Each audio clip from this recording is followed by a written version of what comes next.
Imagine estar diante de uma série que à primeira vista parece um típico terror paranormal em uma casa abandonada. Mas Não Volte Pra Casa vai muito além disso. E não volte pra casa é a mensagem que fica. Nessa série tailandesa da Netflix, você é puxado para um suspense sombrio e um mistério que desafia qualquer expectativa. Esqueça os clichês, porque a cada episódio você é surpreendido de maneiras que jamais imaginaria. Então prepare-se para uma experiência inquietante e instigante que vai te fazer questionar tudo o que você acredita sobre o gênero.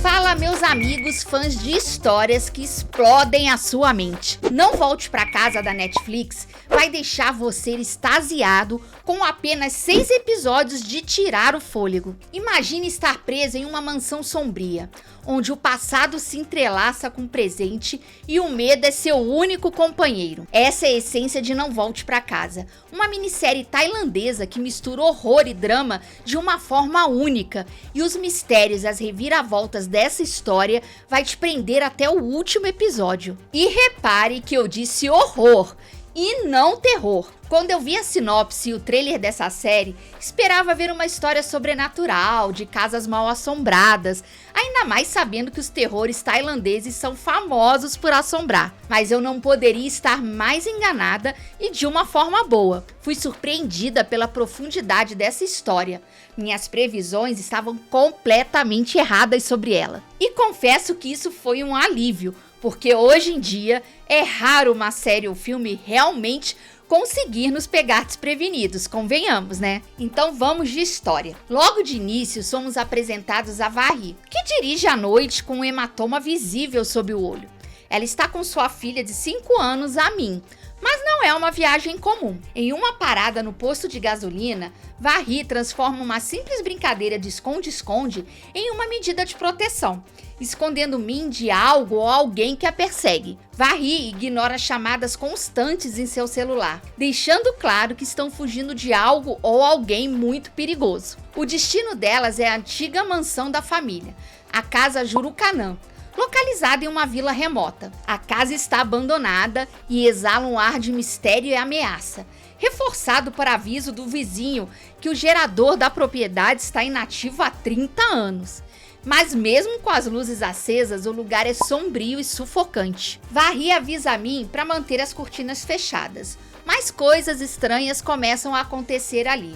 As cortinas que deveriam estar fechadas aparecem abertas, e Min começa a ver uma figura misteriosa atrás de sua mãe nos cômodos da mansão, deixando a garotinha extremamente assustada. E olha que interpretação dessa garotinha, viu? A tensão aumenta, culminando numa noite de tempestade, em que a cama de Min levita, portas batem e Min simplesmente desaparece, mergulhando Varri em um desespero sem fim. Após o desaparecimento da Min, a trama ganha um novo elemento, a Fá, uma inspetora policial que decide ajudar Varri a encontrar sua filha. No primeiro momento, você, junto com a inspetora, começa a duvidar que Min realmente seja de verdade. Afinal, ninguém viu a menina nesse trajeto ou até na própria casa, conforme relatou esse vizinho, que tem uma cicatriz sinistra no olho e é tão assustador quanto a casa. No primeiro impulso já me achei, né? Pensando, essa menina tá morta, só pode ser isso e ela tá vendo a sombra da menina. Pronto, matei, pensei eu, né? Ai, nada a ver. Não se deixe enganar pelas aparentes armadilhas genéricas desse primeiro episódio. Mas conforme Fá, que se sensibiliza pela sua própria gravidez, resolve se unir a Varri para investigar o que aconteceu, novos segredos sobre o passado da família começam a surgir, e as duas descobrem que a mãe de Varri, Panida, pode ter enfrentado o mesmo tipo de situação há 30 anos atrás naquela mesma casa. E esse toque policial adiciona outra camada a esse suspense, revelando como o passado e o presente da mansão se entrelaçam de maneira sombria e misteriosa. E aos poucos vamos tendo vislumbres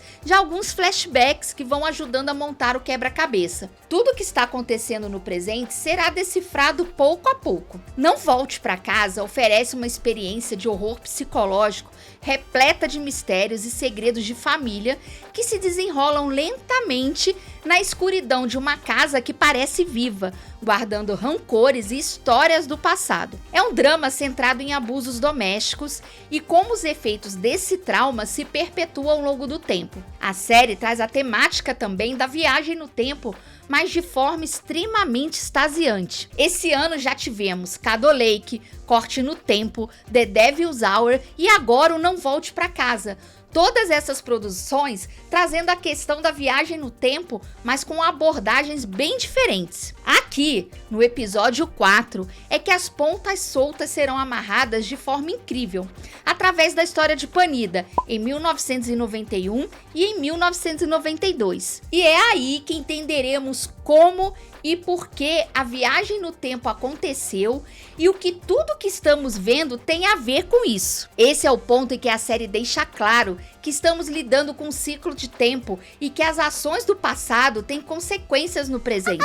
Haverá algumas coisas que podem não necessariamente fazer sentido total, mas tudo bem, porque nos dá todas as respostas de que precisamos para desvendar o mistério que está acontecendo aqui. E no coração de Não Volte Pra Casa está o elo entre 3 mulheres, a Varree, a Fá e a Panida, todas elas ligadas pela maternidade. Elas querem o melhor para os seus filhos, mas a série mostra como as intenções de uma mãe podem acabar afetando tragicamente o futuro dos filhos. Não Volte Para Casa também aborda temas pesados, como o abuso doméstico e o impacto devastador que ele pode ter ao longo do tempo. Ela mistura gêneros, criando uma trama cheia de reviravoltas e que culmina em um impacto devastador.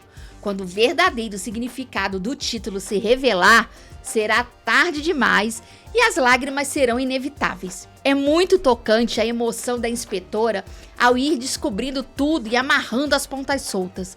Quando ela se dá conta do que está acontecendo, ela sente a dor pelo que aconteceu com a Varree, por ela ter que fugir de um relacionamento abusivo e causar todo esse impacto no futuro delas. Além dela mesma, que tem um pai que fazia o mesmo com sua mãe, por ser um policial e também usava o poder para dominar. Ela junta tudo isso e despeja toda a raiva dela em cima do coronel, o marido da Varree, e faz um discurso para todos os policiais que estão ali e também a tratavam com desprezo. E tudo isso faz ela enxergar que também precisava sair de um relacionamento humilhante e tóxico em que se encontrava, para criar seu filho sozinha. Diante de tudo isso, Não Volte Pra Casa é muito mais do que uma série de terror.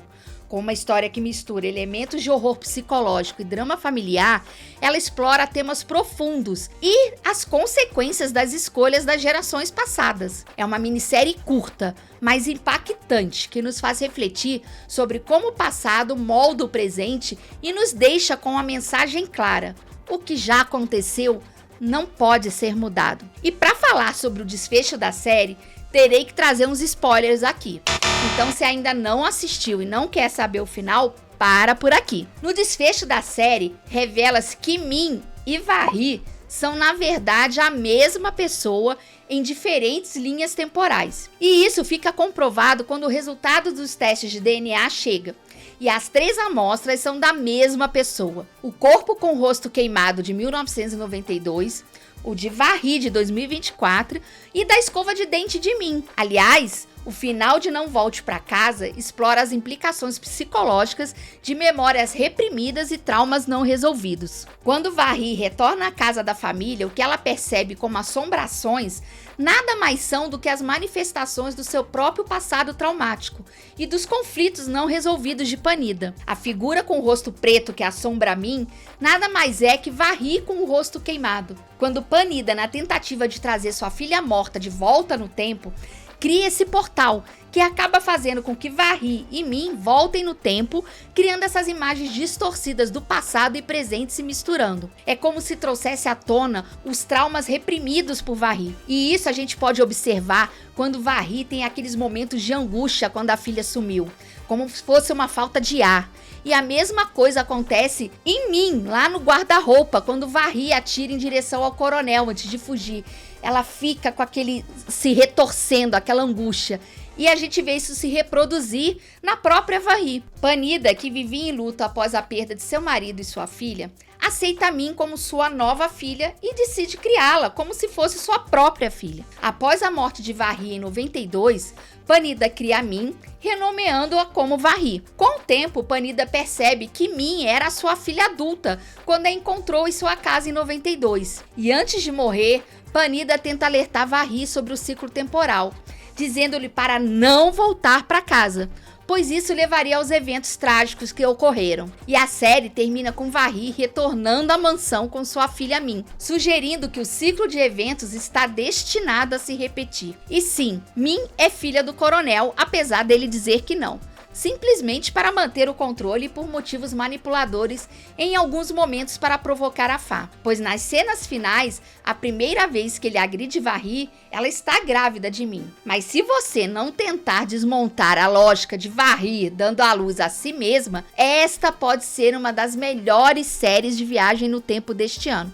pelo menos na minha opinião. Se você gosta de histórias de horror psicológico, com uma pegada de mistério e drama familiar, Não Volte para Casa é imperdível. Prepare-se para mergulhar em um ciclo de terror e mistério que vai te deixar pensativo e com lágrimas nos olhos. E comenta aqui embaixo, o que você faria se estivesse preso em um ciclo temporal como a Varri? E é claro que eu já vou te deixar esse vídeo aqui para explorar mais esse tema, os horrores de Cado Lake. E até o próximo vídeo!